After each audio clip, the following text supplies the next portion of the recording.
Good morning. Thank you for joining me today.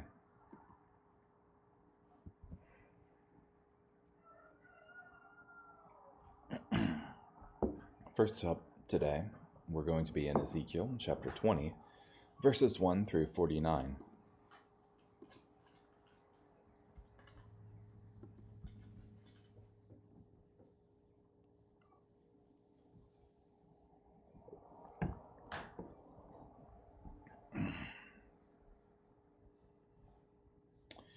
In the 7th year, in the 5th month, on the 10th of the month, some of the elders of Israel came to seek the Lord, and they sat down in front of me. The word of the Lord came to me. Son of man, speak to the elders of Israel and tell them, this is what the sovereign Lord says. Are you coming to seek me? As surely as I live, I will not allow you to seek me, declares the sovereign Lord. Are you willing to pronounce judgment?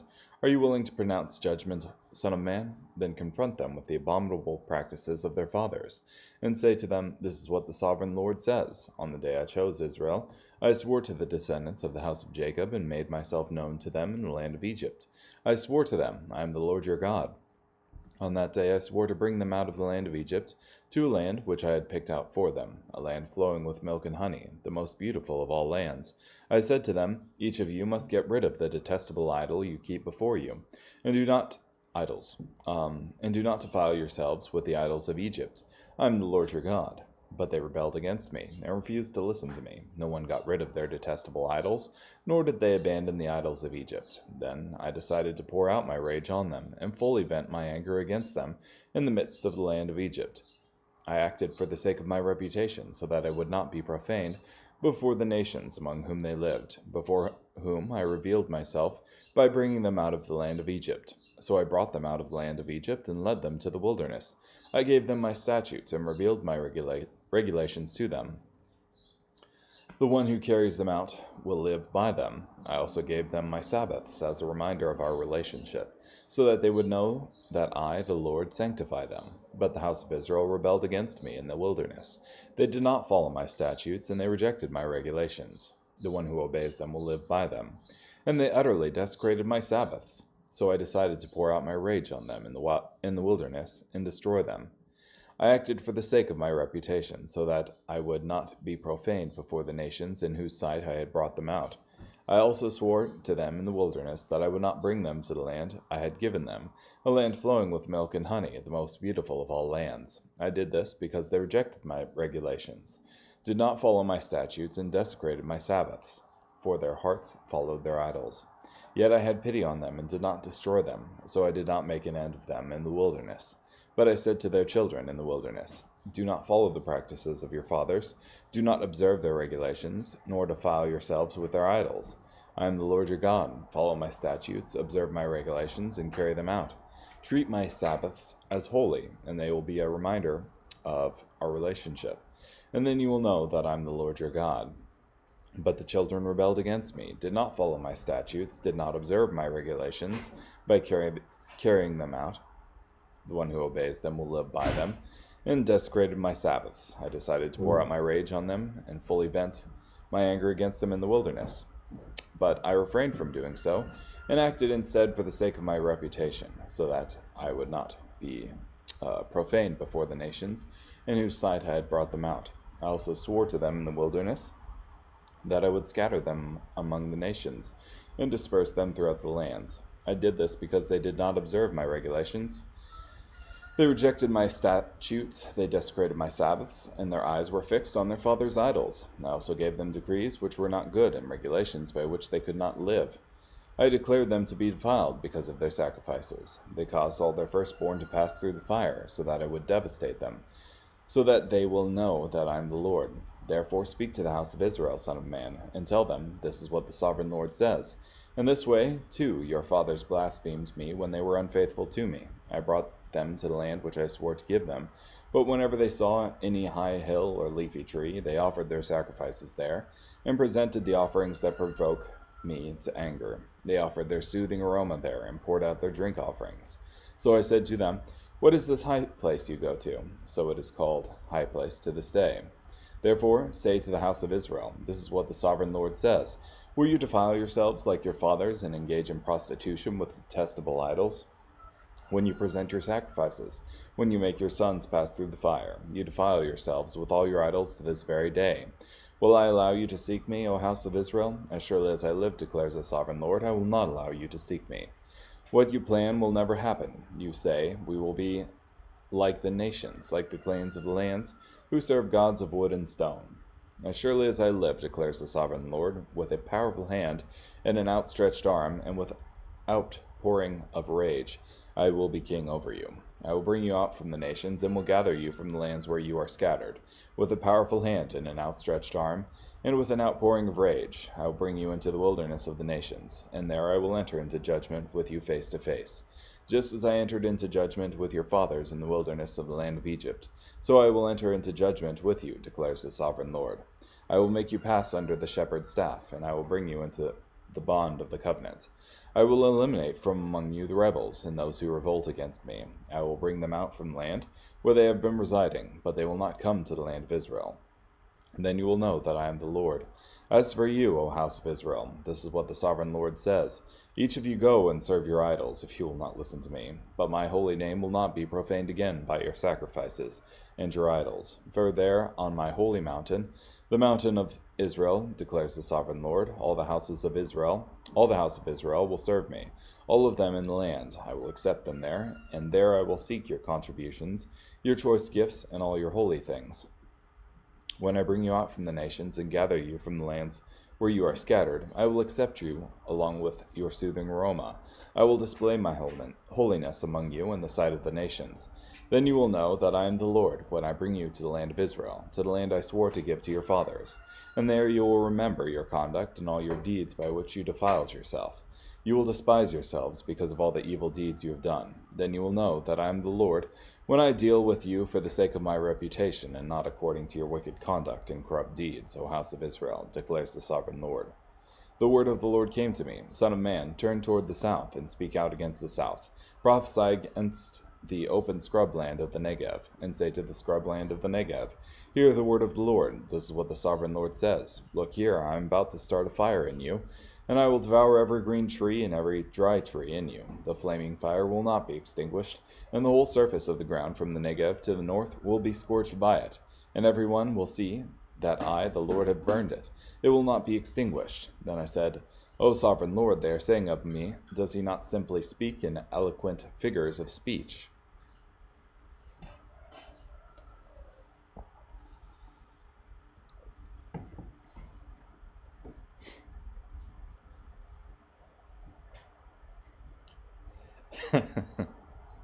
Oh gosh. That last verse there threw me for a loop. Um, O sovereign Lord, they are saying of me, does he not simply speak in eloquent figures of speech? You have this piled on as another excuse amongst the other excuses that are given by the people concerning Ezekiel's revelations. Or I could also be mixing up Jeremiah's in there, but like one of the others that I remember is he not speaking a far time off, and it won't ever happen to us? And he's like, and God says, no, it's going to happen now. So yeah, more in a line of excuses of, oh, we don't have to worry about it.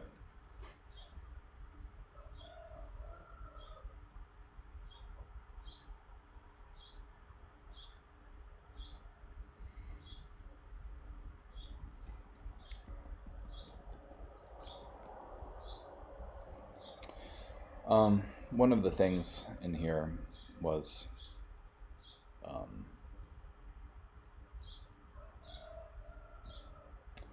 in 20 verse 3 regarding the elders that come. He says, this is what the sovereign Lord says. Are you coming to seek me? As surely as I live, I will not allow you to seek me, declares the sovereign Lord.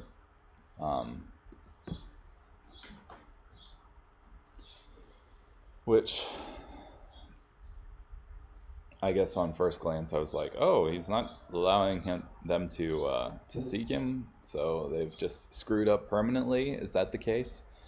No, I don't think that's the case here, because you have continually the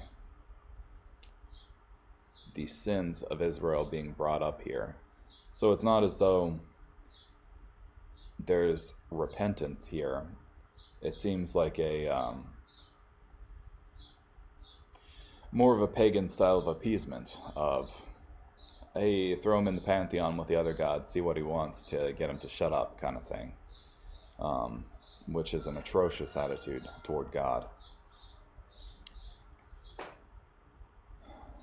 Yeah.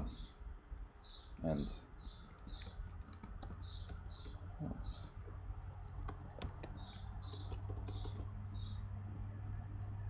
can't remember the words, which is not great.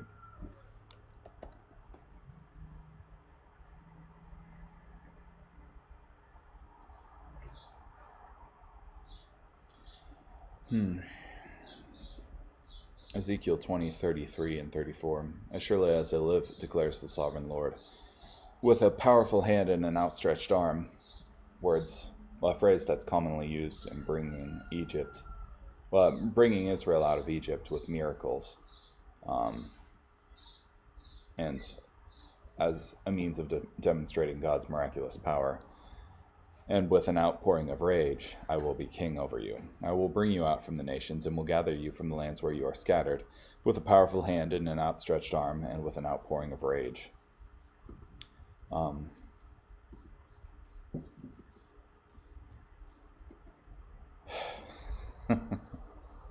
They ticked God off. I mean, in as much as you can tick God off, but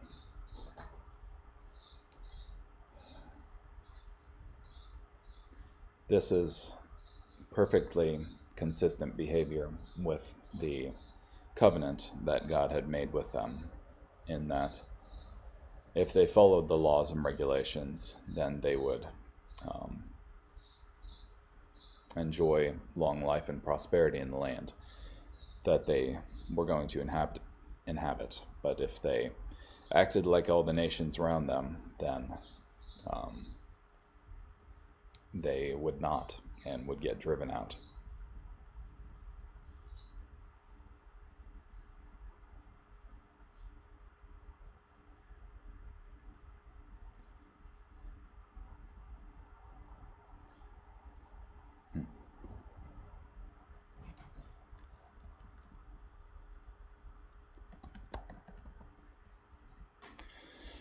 Ezekiel 20, verse 25 is also very interesting to me. I also gave them decrees which were not good, and regulations by which they could not live.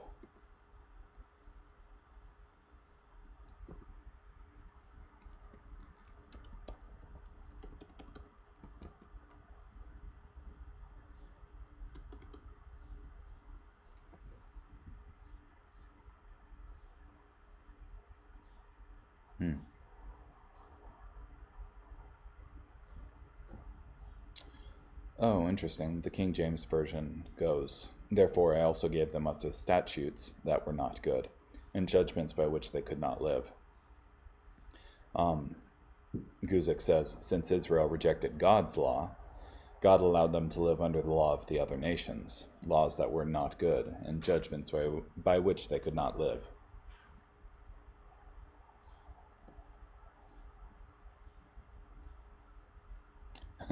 God gave them to the customs and consequences of the religion they had chosen. So he's not saying that the Levitical law wasn't good, or the law that was present in the Old Testament. Carrying on, Hebrews chapter 9, verses 11 through 28. But now, Christ has come as the high priest of the good things to come. He passed through the greater and more perfect tent, not made with hands, that is, not of his creation. And he entered once for all into the most holy place, not by the blood of goats and calves, but by his own blood, and so he himself secured eternal redemption. For if the blood of goats and bulls and the ashes of a young cow sprinkled on those who are defiled consecrated them and provided ritual purity, how much more will the blood of Christ, who through the eternal Spirit offered himself without blemish to God, purify our consciences from dead works to worship the living God? And so he is the mediator of a new covenant, so that those who are called may receive the eternal inheritance he has promised, since he died to set them free from the violations committed under the first covenant. For where there is a will, the death of the one who made it must be proven. For a will takes effect only at death, since it carries no force while the one who made it is alive. So even the first covenant was inaugurated with blood. For when Moses had spoken every command to all the people according to the law, he took the blood of calves and goats with water and scarlet wool and hyssop, and sprinkled both the book itself and all the people, and said, "This is the blood of the covenant that God has commanded you to keep." And both the tabernacle and all the utensils of worship he likewise sprinkled with blood. Indeed, according to the law, almost everything was purified with blood, and without the shedding of blood there is no forgiveness. So it was necessary for the sketches of the things in heaven to be purified with these sacrifices. But the heavenly things themselves required better sacrifices than these. For Christ did not enter a sanctuary made with hands, the representation of the true sanctuary, but into heaven itself, and he appears now in God's presence for us. And he did not enter to offer himself again and again, the way the high priest enters the sanctuary year after year, with blood that is not his own. For then he would have had to suffer again and again since the foundation of the world. But now he has appeared once for all, at the consummation of the ages, to put away sin by his sacrifice. And just as people are appointed to die once and then to face judgment, so also after Christ was offered once to bear the sins of many, to those who eagerly await him, he will appear a second time, not to bear sin, but to bring salvation.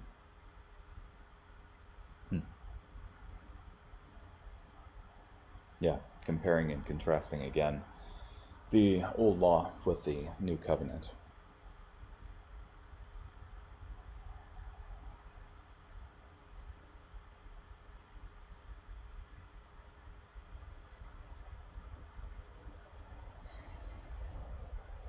And contrasting the blood of bulls and goats, which was used to consecrate the holy items in the tabernacle, versus the blood of Christ, which was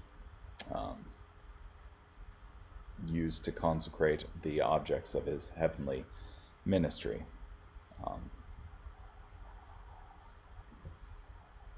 And how the blood of Christ is sufficient to just make the sacrifice once for us.